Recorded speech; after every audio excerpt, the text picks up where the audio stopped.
I want you to, can't. okay, hum a few themes from 9. What is it? That's every Final Fantasy so far. But what if I'm not opening packs of cards? What if I don't know? What? What are you going to do with them if you don't open them? Well, what if I don't know that they're there? Then you're not playing the game very well. We have these experiences that at the time they just seem like, diversion basically. And then they end up being like this sort of backbone, core part of who we are.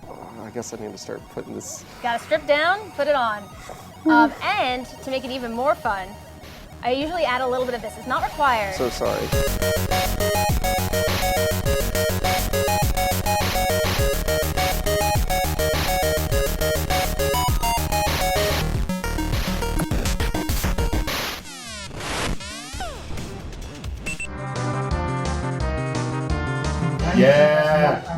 Yeah, Alexander found this guy the best fucking summon ever. It's an entire castle. Edward dying. No other Final Fantasy game looks like Edward, he doesn't die. They're all not actually dead. Teledyne.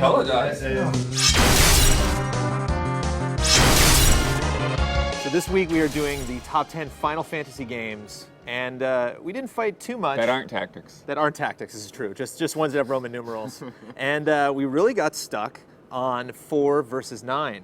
And Kyle, you and I favor 9 in the 2 slot, and you two gents thought 4 should be there. So we're here to beat each other up about it. Blood, just give me 4. Give me 4 in 10 words or less. Why is it great? 10 words or less. It introduced drama to the series. I'd say that probably the quickest encapsulation. Before that, we had a bunch of job roles. And now we have characters. This is true, but I would say That's 3 words. I think we still get 7 more. I'd say it's classic Final Fantasy.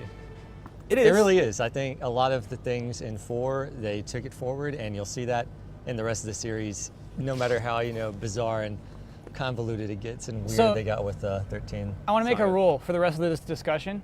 You have to talk in present tense about that game. For me, it's the comparison between something like 7 or like 10, which is we're going to do something new, which is like you said, we're going to try story for the first time. And, it was really great, like you're saying, at the time, past tense. Right. Like at the time it was really remarkable.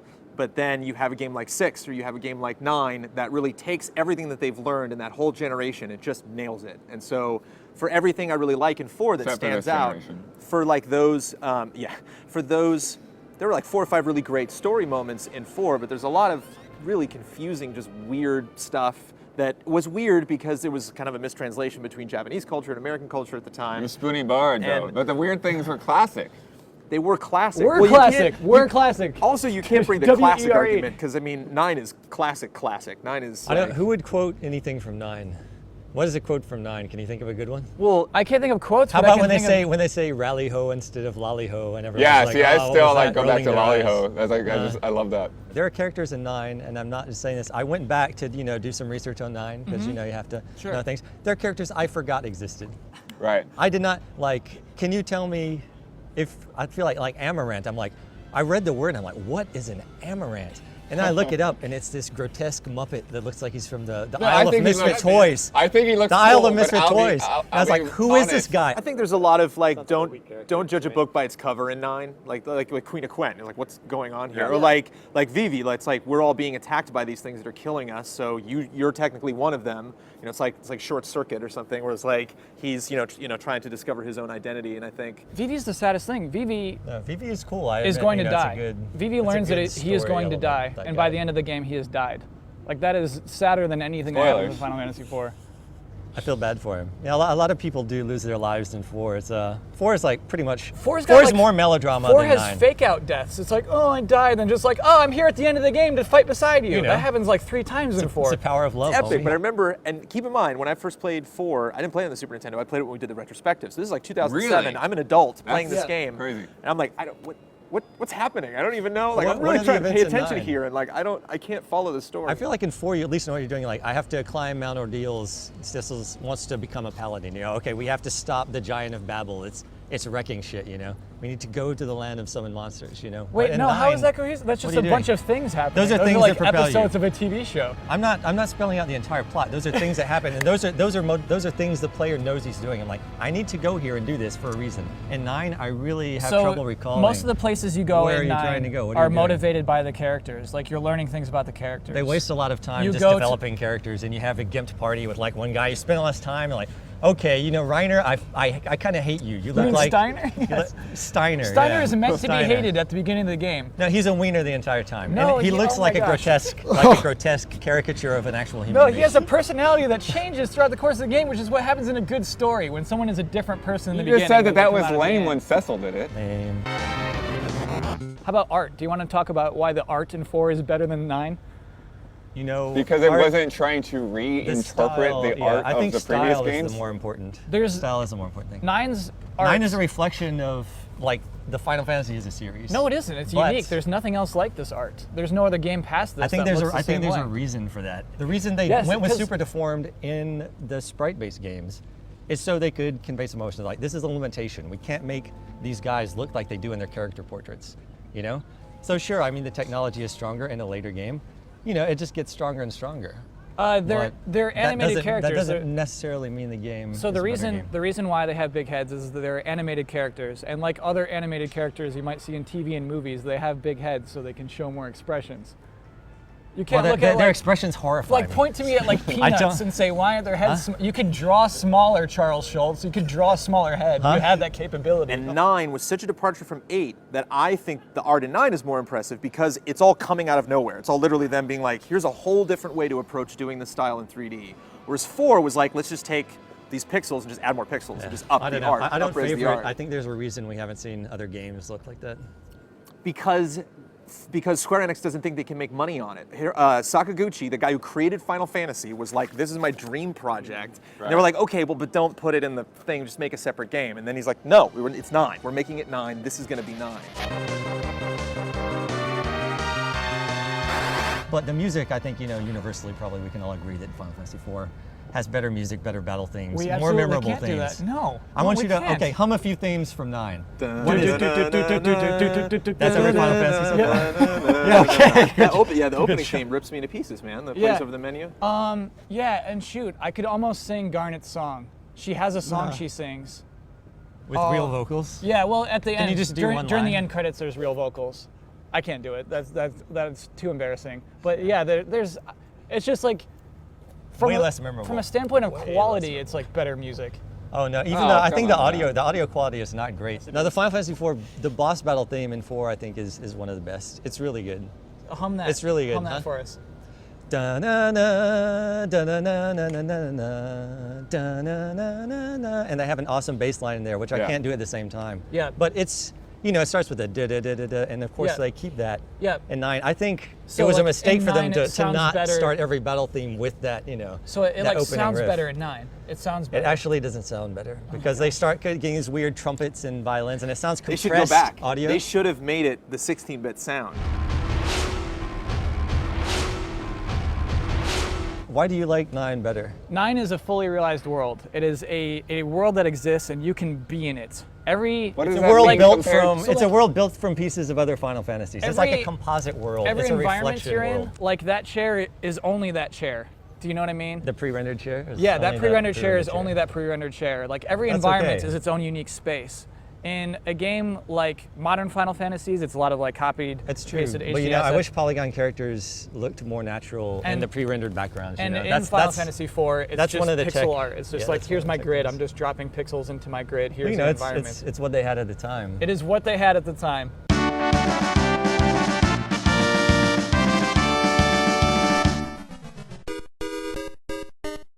So I reviewed Plants vs. Zombies Garden Warfare this week, and you played a considerable amount of Plants vs. Zombies Garden Warfare. Rohan Rivas, what did you think? I did. I liked it. It was surprisingly accessible. I mean, it's super, super basic, but at the same time, it was it had a lot of personality. It was very colorful, and as a third-person shooter, it played really, really, really well.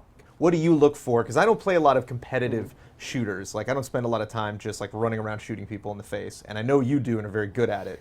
So you felt satisfied playing PvZ? Yeah, I mean, so both sides, the zombies and the plants, there are 4 classes, and they operate kind of like enemy territory or Team Fortress. Like, they have very specific abilities, like the cactus, she is a sniper. So for me, when I play like a third-person shooter, I want everything to feel very cohesive. And choosing these different characters felt fun and fluid. And the controls worked really, really well. When I shot something, it all felt very natural, and my hits felt like they hit. And when I would dive behind cover or run away, like, it all felt very responsive. What makes a cactus a she? It's a she. I don't know, but it is definitely a she in the game. I'm not a botanist, so I don't really know the plant genders. They refer to her as a she, as so a she. I want to honor that and respect that. But you did not play Garden Warfare, but you do have a bit of a history with plants and zombies. And zombies together. No, I played a lot of the old tower defense, Plants vs. Zombies, and so I was really excited to hear about a new Plants vs. Zombies. And then I heard it was a shooter, and I just kind of blew my mind. And I said, first off, why? Why does the Plants vs. Zombies franchise need to go there?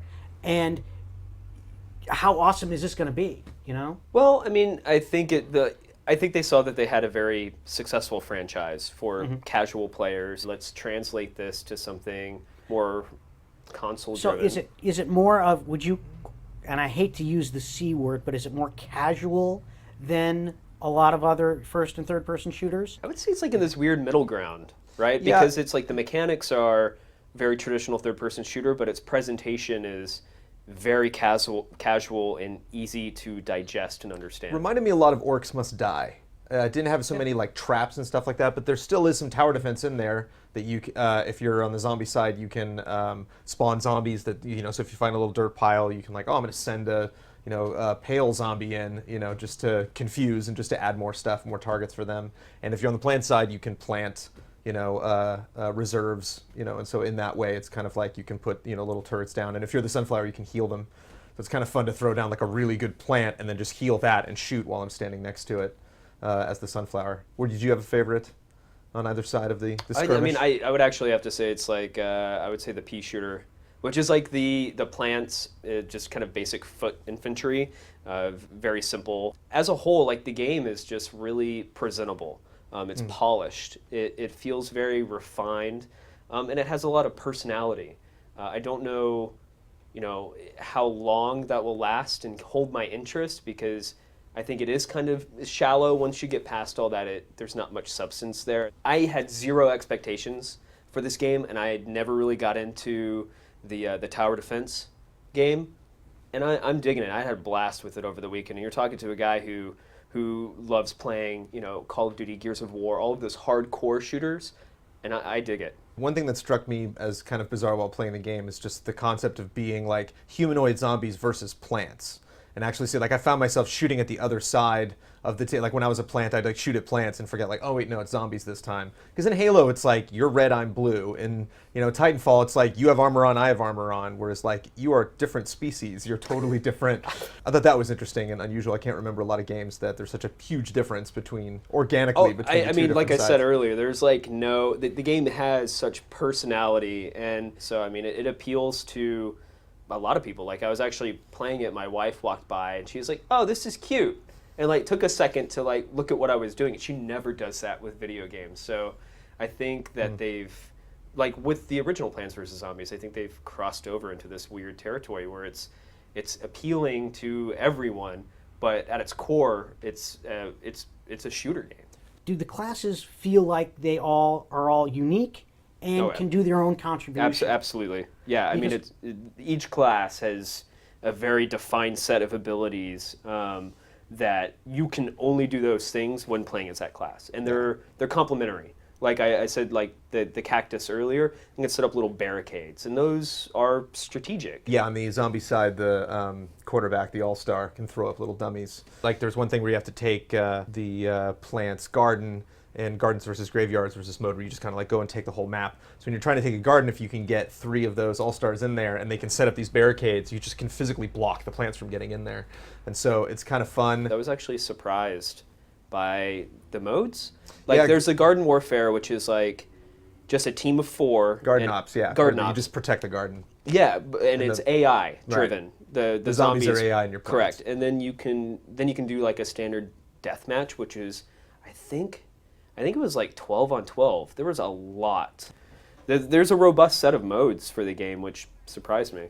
A lot of effects, a lot of sparklies, a lot of explosions, a lot of one of the guys is like a cloud that he can throw in the foot soldier, to cloak everybody. And so again, you get like 3 or 4 of those guys throwing in, and you're just like lost in this cloud of smoke that's damaging to plants. So like a lot of fun particle effects, and it's on Xbox One, so it's technically a next-gen game. No, it looks great. The frame rate is smooth, and you have to have those elements of performance if you're going to get a really good shooter. Is it like the old game in that it had like all sorts of crazy comedy to it? They had backgrounds for all the plants. They had bios for all the plants. But does it have like a real personality like that? It has a little bit of that, and you can customize, which is really great. So all of them have different outfits that they can wear, and tattoos and goggles and stuff. And so it's like funny when I unlock something and I'll go into a multiplayer match, and then some guy will go by me in some funny like pinstriped clown wig thing, and it's like, oh, I want to see if I can unlock that. So those are really funny. The sound design I thought was really funny. I noticed and pointed out to Ryan, I pointed out in the review that like one of the drones sounds like it's actually a person going, like when it's flying around. Yeah, the comedy is still there. They inject a lot of that personality into the little things, and I think it reads 100% translated from what you're familiar with. So the stickers. Yeah. So you build up a currency, and then you have to open packs to get stuff, and you have to just like open up a pack and see what you get. And if you're playing solo, the sunflower thing, if you're especially not a sunflower and you need health, like that's pretty key. And if you run out of those and you open up a couple packs and there's none in there, there's nothing, you can't really play by yourself. Are the stickers one-time use, or are they?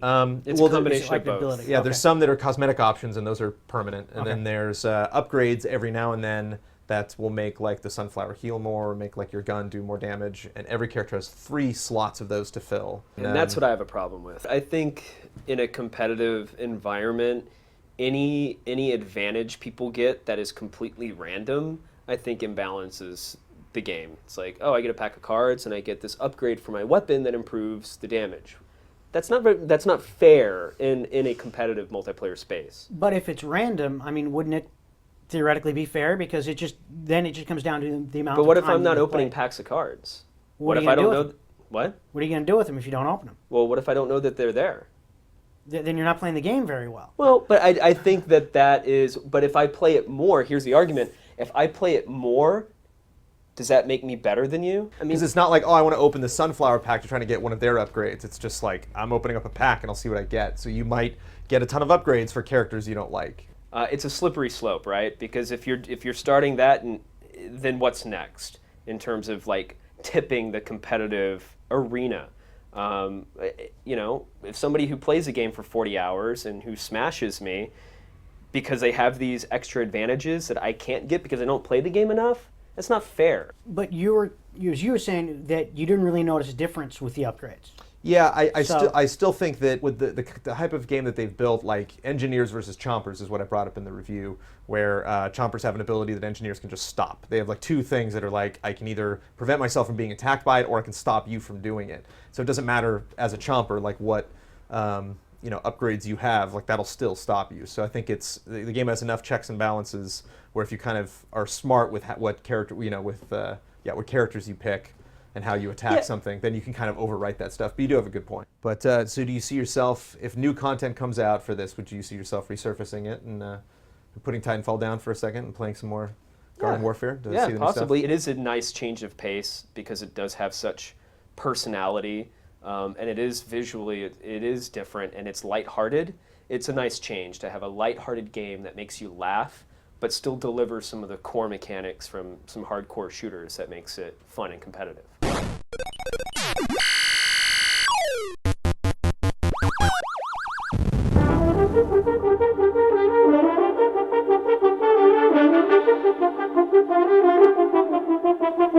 What was it? Is there like a specific game that was? I know like Super Metroid was in there, Donkey Kong Country was in there, but and part of it too is it was like you know, it was right around the time CDs were coming out, and so like I wanted a CD player, and then the CD player that my mom got me, you know, it also had the audio in, so then I could get stereo sound, and it had a tape deck, so I could like record like game soundtracks. So I was like recording like Secret of Mana and Mega Man X and that kind of stuff. Do you remember what your first? What was the first game that you actually recorded?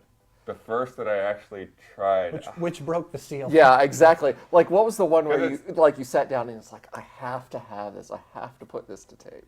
Yeah, I don't know which one the first one was. I know I did some Final Fantasy VI opera scenes and the ending. I actually recorded those to VHS. And like brought them to my English teacher because we were studying opera and like you got to watch this. Oh yeah, completely. That's awesome. That's still one of the best sequences of any Final Fantasy. Is where you got to go through the opera scene. You have to remember the lines as you're going through.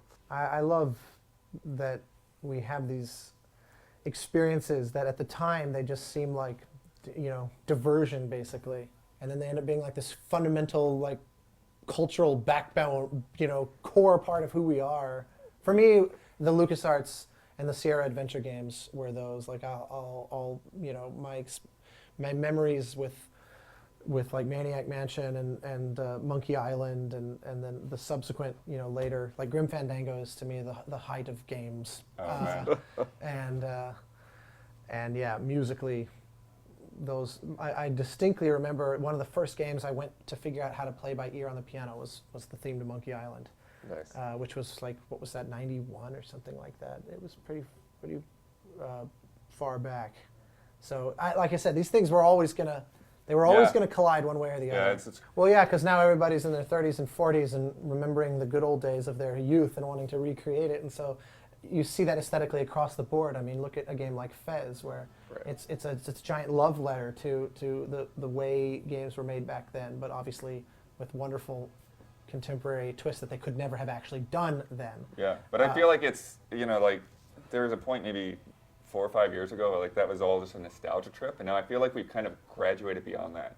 So it's like if people want to make a game in a certain style, like just do it. Oh, absolutely. No, for sure. And yeah, I think a lot of, because there's always a danger that that's a gimmick, right? And that it's not actually kind of an authentic statement, and that it's just reactionary to feelings of nostalgia and trying to recapture.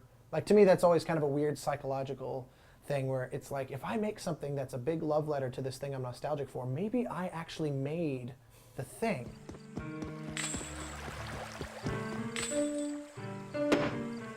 But yeah, you're right. I think you're probably right. We gone beyond. I mean, like Super Hexagon actually is a perfect example, I think, where I didn't play that game and feel nostalgic to games of old. I was just sitting there going, fuck, and struggling to play it. And Chipsel's music, to me, is just great music. It's not a tip of the hat to the 8-bit era. It's 8-bit 21st century music, which is awesome.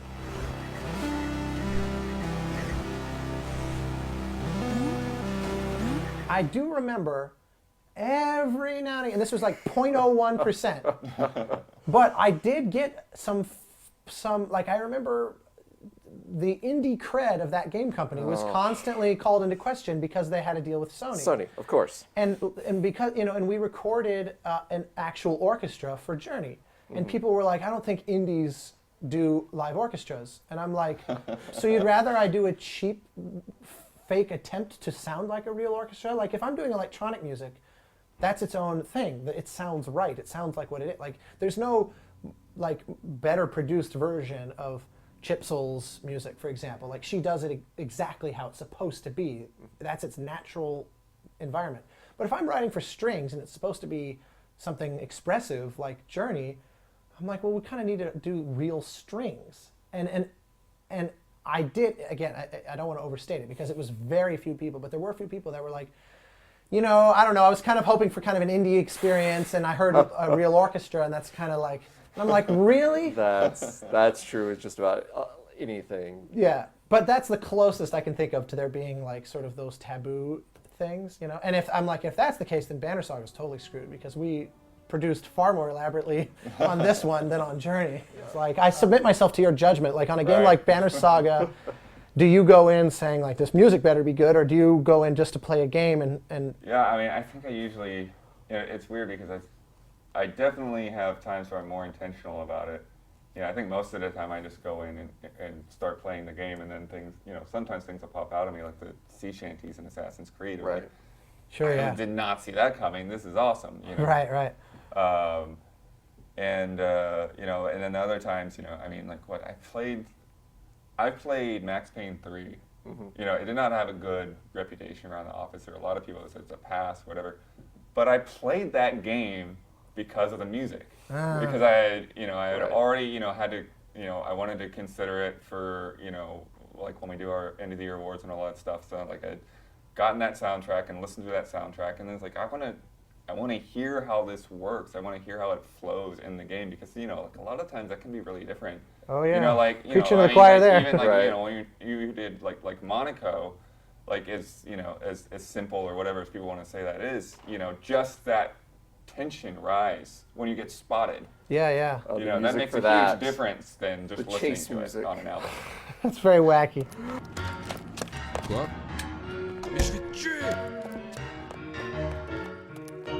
I have to say, like, good music, like I enjoy it, it sort of like follows the action and so on and so forth, but great music, like there were a couple of times during last year that I heard Risk of Rain, I think had some amazing soundtrack to it, and I loved it, but the problem was I couldn't get past like the first couple of levels, so I would hear the same thing over and over again. But there's another game, like I feel like good music, like really great music can just punctuate the right emotions when you're dealing with a game where you want to like pull out like something a little bit extra, or you want to hit something really hard. I'm actually, one of my favorite games from last year that just got into the Independent Game Festival, the Y'all. It doesn't have, it has like a little bit of music, but it's that last song. Yeah. So in the game, you have 6 weeks in order to sort of prepare the city for like an attack. Like there's going to be a disaster, everyone is going to be just washed out, and it's like you have 6 weeks to prepare. And once that happens and once it hits, there's the song that plays. Yeah, like at the very end. It's very touching. And it hits you, and it's almost like a punch in the gut. Yeah, whenever you hear it, because you feel the desolation, you feel like sort of the loneliness, you feel sort of like the outcry that you were not good enough to save these people. And every time it plays, it's just like, oh my God, what could I have done better? What if I could go back again Totally and agree. replay the whole thing? What could I do? And it's because of that song. It's not because the game cuts to like whatever. I mean, it's all told in sort of like stills and text, but it's because of that song that really just pushes that emotional sort of note for you.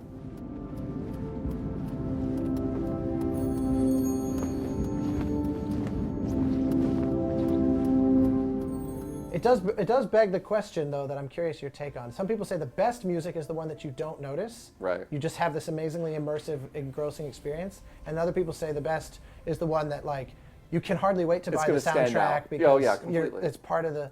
And I'm curious because I think about this a lot because obviously I'm not in the don't notice camp, really. I mean, I honestly, like, if I go back and I listen through a soundtrack and I can't pick out like what any of those moments are, Right. I feel like somehow it's kind of lost it. It's like it's gotten some kind of disconnect Right. from the story if it's not reminding me of where I was at. That's one of the like harder decisions for me. Like a couple years ago, like I really love like the Infamous soundtracks, Right. and I was just listening to them over and over and over again. But I was like, I don't know what any of this actually goes to. I just like this music. Well, I'm So- on Tobin, No, I have to say I'm probably the same way. I think Swords and Sorcery, the whole soundtrack, I can tell you exactly which beat of the song, what I'm doing in that game. I can tell you exactly at what note I hit the bridge coming back. Yeah. Because it's so profound and it's so moving and it has such an effect on you because of that. It's so interesting, because to me, there's also like, I really love subtlety is the thing. Right. Like I remember back in the day when Fear came out, you wouldn't remember. I think the experience that you're talking about you wouldn't, if you went back and listened to like an album, you wouldn't be able to say, oh, this is that sequence or whatever. But God, it's so unnerving and effective in context that it's one of those like, because as a composer, you have to make these decisions. Like, do I kind of get a little bit boisterous here, knowing that people will probably notice, or do I try to play around the edges? Well, I don't have the answer. I think it kind of just goes back to what you're saying before. It's like you're trying. I think he's like you have to identify and find that right voice for that game. You know, True. because like, you know, I don't know, like. You know, like I said, I love that Infamous music, and it really, like a lot of the cool experimental stuff they did speaks to being in the city and all of the stuff going on. So you know, it doesn't mean that they did a bad job or anything. So it is probably one of those things that's very individual to each game. Yeah. If you played Skyrim, even a normal number of hours, you've probably heard that music more than your favorite band of all time. I mean, have you really listened to the Beatles more than 100 hours or even 50 hours? Right. Very few people listen to one thing that much. Where are you going to put that thing? On your chest. On my chest. On your chest. On my chest. Okay, yes. so this is actually a part of the game itself. I guess I need to start putting this. Got to strip down, put it on.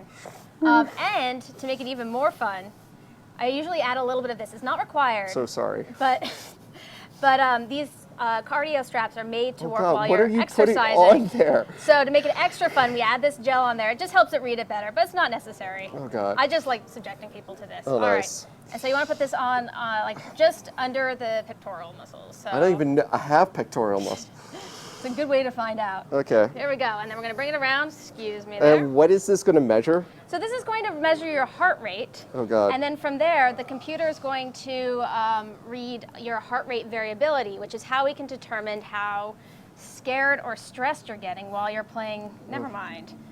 And keep in mind that you're going to have to learn how to stay calm, because the more scared and stressed you get, the harder it's going to become. Oh, that's So you're going to have to keep your cool. Couldn't warm up the gel before you did that, could you? Nope, nope, that's all part of the experience. Thanks. So the game is, there's an Ant Plus USB stick that is hooked up to the computer, and the game is getting data from the heart rate monitor through that stick, and taking the heart rate data that the Garmin strap is giving it and calculating heart rate variability based on that.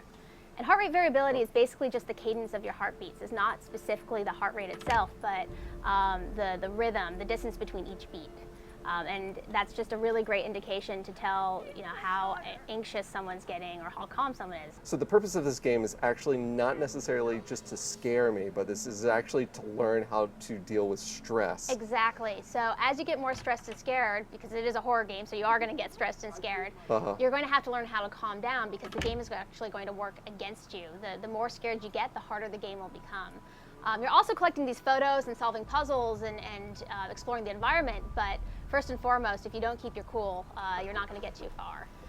So right now you're in the kitchen, and that means that you're getting a little stressed out. I am a little stressed out. So, How could you know, tell? So the milk flooding is what gave it away. Oh goodness. So the sensor that I have now underneath my shirt is telling me that I'm stressed out because the place is flooding with milk. And the longer you stay stressed, the more it's going to flood. Now you can't see, so you're going to have to calm down pretty quick. Calm down. Calm down. There you go. So this is really great. How long have you been working on this? So this started as my master's thesis back in 2012, and I worked on it with a really great, talented team of student developers over the course of one academic year. Since then I graduated, I went out to the industry, did some other stuff for a while, but I've recently returned to this full time to take it from this thesis state that is in. It's one fully working level, build more levels and make it even better, scarier. You know, it's a fully releasable product that we hope to have out in mid-2015. Get your own damned milk! Oh, Jesus. So everything is really surreal, really warped. We don't have you know, a lot of monsters in here, or things jumping out at you as you see in a lot of traditional horror games. Instead, we focus on creating really creepy, really spooky, atmospheric, you know, terror that we subject the player to. And You never know what's going to be around the corner, and all of it leads into the mystery of solving what was this trauma that the persons whose mind you're in experienced, because they can't remember it. They've forgotten it was so awful, and so it's up to you to put the pieces together and figuring it out so that they can finally remember it, take ownership over it, and start processing it. In the future version, though, we're definitely hoping to have more training areas so that not only do we give you an arena to practice managing stress on the fly through this horrific video game, you also have the tools going into it to be able to practice whatever works best for you as well. I'm in the shower right now. Go ask your father. Ask your father. Oh, jeez. Hey, you did it pretty well. Nice. Yeah. Oh, there it goes. There it goes. Oh, the now it's all. aftermath. Give it a second. Oh.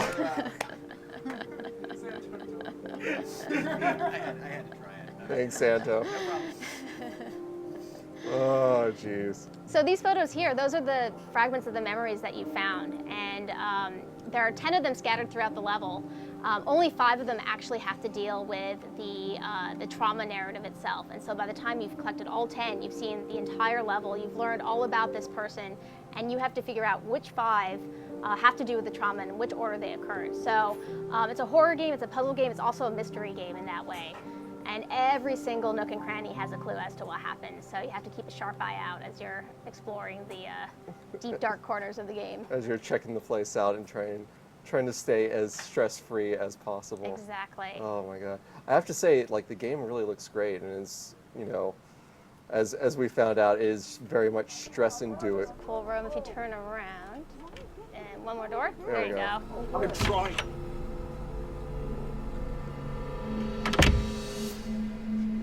So each room has its own way of dealing with your stress. You can see the static on the screen. That happens throughout the level. That's a way you can constantly see how you're doing. But then in the kitchen, as you saw, it floods with milk. Here, you can see that the puzzle pieces are illuminated, but as you get more stressed, they'll start to dim. And if you stay too stressed for too long, you're not going to be able to see the puzzle pieces. No. It doesn't help that you have these statues that scream at you. No. I was Yeah. trying to check that out, see if I did something that was wrong. It's only when you're not looking at them, though. This is fantastic. And it actually really is sort of a fun sort of like world that you're actually traveling through in order to figure things out as I slowly become. I can tell like when I'm becoming more stressed as the screen starts to flicker and dim. Here we go. Yeah, we wanted to make sure that it was a fun game first and foremost. Photo right there. There you go. And also you can play without the sensor. So nice. We want it to be something that anyone can play if they want. And if you're playing without a sensor, we use things like the mouse movement or keyboard button presses to approximate how stressed you're getting, with the idea that if you're getting frustrated, if you're getting scared, you're going to be button mashing a little bit. But of course, then the biofeedback technology is just this additional layer of immersion and coolness that we're pretty excited about. So as you can see, we have a pretty diverse level already. But with the next version that we're planning, with the hopeful support of the Kickstarter, we're planning to add more levels, more patients. So this is just one patient's twisted subconscious mind, and we have a lot of really great ideas for other patients, other traumas to explore. This one deals a lot with the domestic space, but there's so many different directions we can go with the additional levels that we're really excited about what else we can torture our players with. In addition to actually expanding on the sensor hardware as well. Right now we use the Garmin chest strap, which is great, but we're hoping that we can build that even further so that more sensors are supported, as well as exploring using the Xbox One with their Connect 2.0 that reads biofeedback just from the camera. You wouldn't even need to wear a device, which is super exciting for us. So we're really excited about expanding this further and taking it to the next level. What's cool about this level is that, or this part of the level, is that the music actually responds to your stress as well. So as you get more scared, not only does the world become more twisted and distorted, the music becomes more intense too. Oh my gosh. Okay, I just need to breathe in order to be able to see my way through this place. So once again, if someone wants to learn more about this game, and learn more about the Kickstarter, where can they go? Best place to go would be the Kickstarter page itself.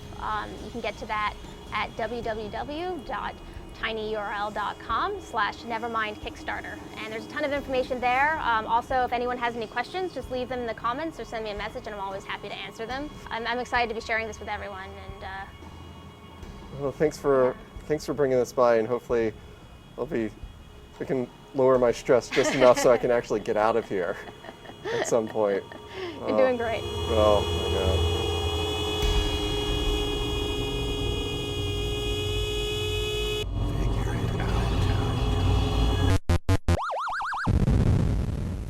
I'm playing WoW, Burning Crusade, Underbog, 5-man with my guild. Okay. We were going through, everything was going fine.